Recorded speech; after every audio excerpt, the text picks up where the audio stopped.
Hello guys, तो हमी के बीच एगो फिल्म आइल बा जौना के नाम बा। उ मूवी के बोल बा रिश्ते, जौन की बहुत ही अच्छा मूवी बा, जौन सुपर डुपर हिट होके मूवी कहल जी। अब फैमिली मूवी भी उ बा जौन की काफी अभी मूवी रिलीज नहीं भइल, ओकर टीजर रिलीज भइल बा। ओकर काफी चर्चा में वो फिल्म चल रहल बा। खेसारी लाल यादव के वो फिल्म ह और ओमे एगो सॉन्ग बा, काफी सारा बहुत सारा हिट सॉन्ग बा। एगो और ओही में सॉन्ग बा जौना के बोल बा लोहा गरम। तो चलिए जानल जा उ सॉन्ग कैसन बा, का ओमे बोलले बाना खेसारी लाल यादव। गाइस, तो ई सॉन्ग आज सुबह रिलीज भइला और काफी ट्रेंड करता। ई सॉन्ग रिलीज होते ही ट्रेंडिंग में ई सॉन्ग आ गइल बा, जौन की लोहा गरम सॉन्ग बा खेसारी लाल यादव के। एमे काफी अच्छा परफॉर्मेंस देले बाना खेसारी लाल यादव।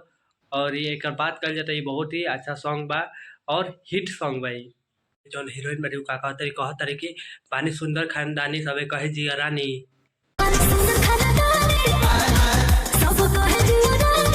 तो हमी के खेसारी भैया का कहता, खेसारी भैया कहता ना कि भइलू जवान बा तोहरा में दम, हम लेके आइल बानी हथेली पर जान, आ मार दे जान सटा के बा लोहा गरम।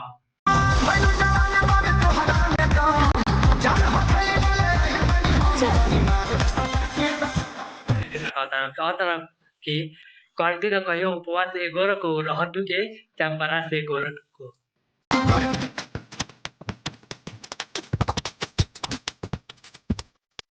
टाइम जौन हीरोइन बाड़ी उ का कहतारी हमी खेसारी भैया कहतारी कि तारा जैसा ढेर ढेर मजनू के लचले बानी हम।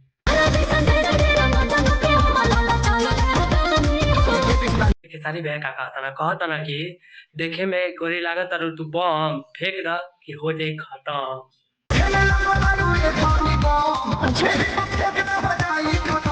कहता ना कि जोरा नहीं के तहरा बनावट के दिखाई दूर कर देलू थकावट के।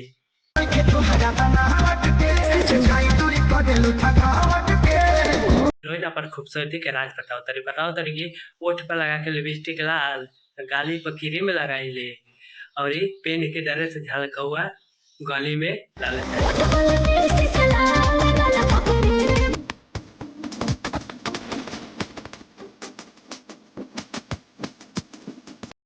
कहता ना कि अब ना देरी करे सनम, तू ही जखम बारे तू ही मलहम। बहुत ही धमाकेदार सॉन्ग बा खेसारी लाल यादव के।